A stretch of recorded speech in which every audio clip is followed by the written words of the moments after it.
Sorry sir, നിങ്ങളെ wait ചെയ്യിച്ചതിന് sorry. നിങ്ങൾ പറഞ്ഞതുപോലെ ബില്ല് സെറ്റിലായിട്ടുണ്ട്.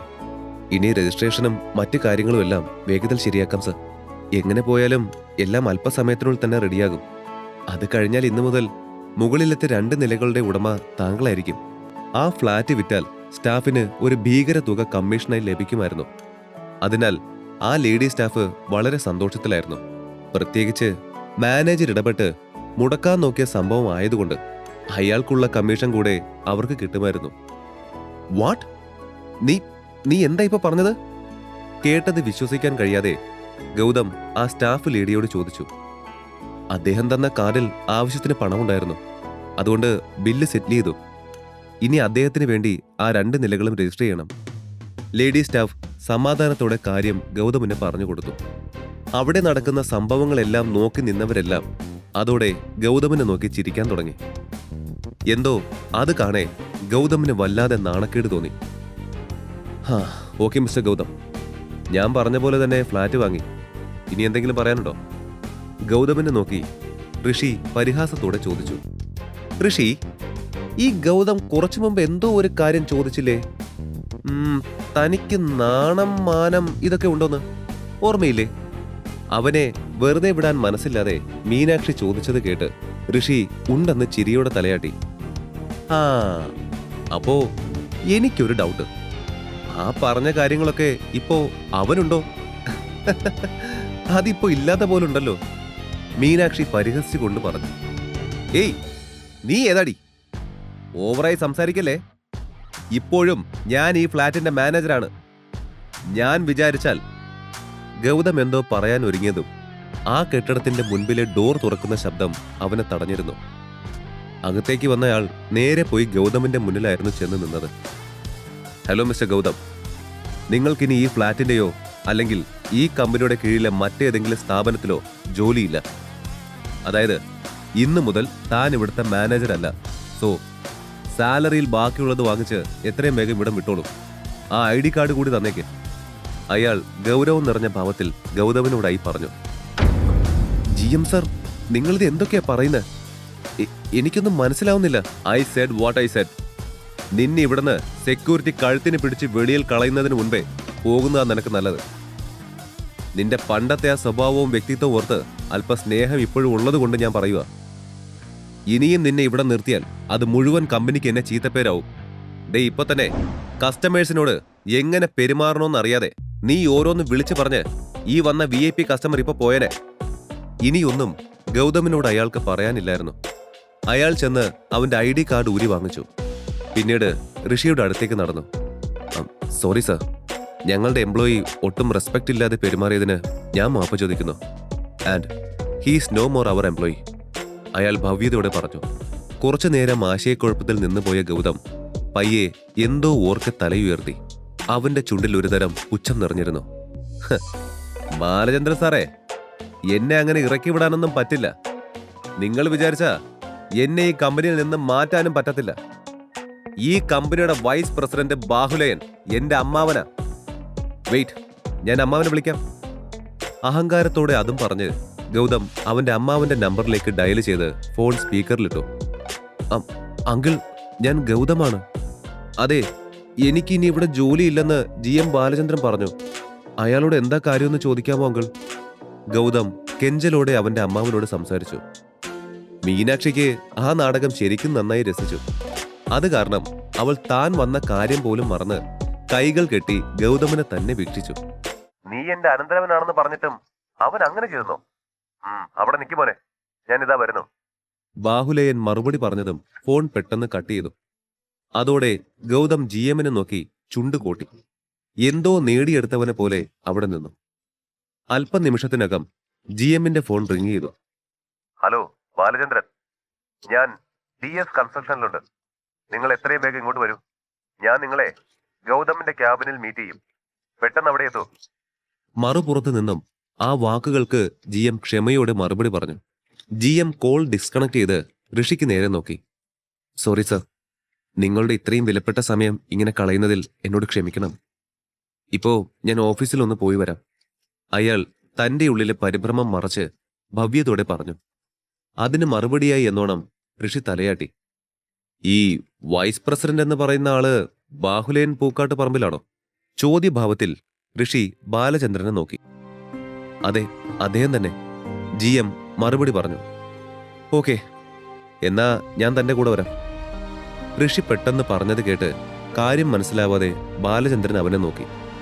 ആ, അല്ല, എനിക്ക് മനസ്സിലായില്ല സർ, GM അവനോട് പറഞ്ഞു. ഞാൻ വന്നാൽ I can help you mister. Balachandran വരൂ.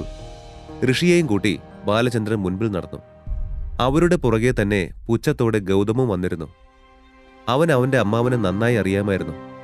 ഏത് മോശം സാഹചര്യമായാലും അവനെ അയാൾ കൈവിടില്ലായിരുന്നു. അതുകൊണ്ട് പോകും വഴി അവൻ ഒരു തരത്തിലും ഭയം തോന്നിയില്ല. അങ്ങനെ അവർ 3 പേരും ഗൗതമിന്റെ ഓഫീസ് മുറിയിലേക്ക് കയറി. കയറിയ പാടെ ഗൗതം തന്റെ കസേരയിൽ കയറി കാലുകൾ മേശയിൽ വെച്ച് പിന്നിലേക്ക് ചാരിയിരുന്നു. ബാലചന്ദ്രൻ, താൻ ഈ കമ്പനിയിലെ വെറും ഒരു GM മാത്രമാണ്. പണിഷ്മെന്റ് കൂടണ്ട എന്നുണ്ടെങ്കിൽ ആ ID കാർഡ് പെട്ടെന്ന് തന്നേക്ക്. അല്ല, അമ്മാവൻ വന്നിട്ടേ താൻ തരത്തുള്ളൂവെങ്കിൽ എനിക്കൊന്നും പറയാനില്ല. അനുഭവിക്കേണ്ടതെല്ലാം താൻ ഒറ്റയ്ക്ക് അനുഭവിക്കും. ഗൗതം അയാളെ ഭീഷണിപ്പെടുത്തും പോലെ പറഞ്ഞു. ഗൗതം, നിന്റെ അമ്മാവൻ ശരിയുടെ ഭാഗം നിൽക്കാതെ നിന്റെ തോന്നിയാസങ്ങൾക്ക് കൂട്ടു നിൽക്കുമെന്ന് താൻ കരുതുന്നുണ്ടോ? ബാലചന്ദ്രൻ ഗൗതമിനെ നോക്കി ഗൗരവത്തോടെ ചോദിച്ചു.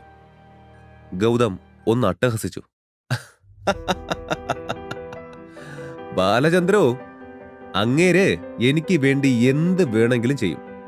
അതുകൊണ്ടാ എന്റെ അമ്മാവൻ പറയും മുമ്പേ എന്റെ ID കാർഡ് തിരിച്ചു തരാൻ തന്നോട് ഞാൻ പറഞ്ഞത്. പുള്ളി ഈ കമ്പനിയുടെ വൈസ് പ്രസിഡന്റാണ് ബാലചന്ദ്രൻ. പുള്ളിക്ക് തന്നെ എപ്പോ വേണമെങ്കിലും ഫയർ ചെയ്യാം.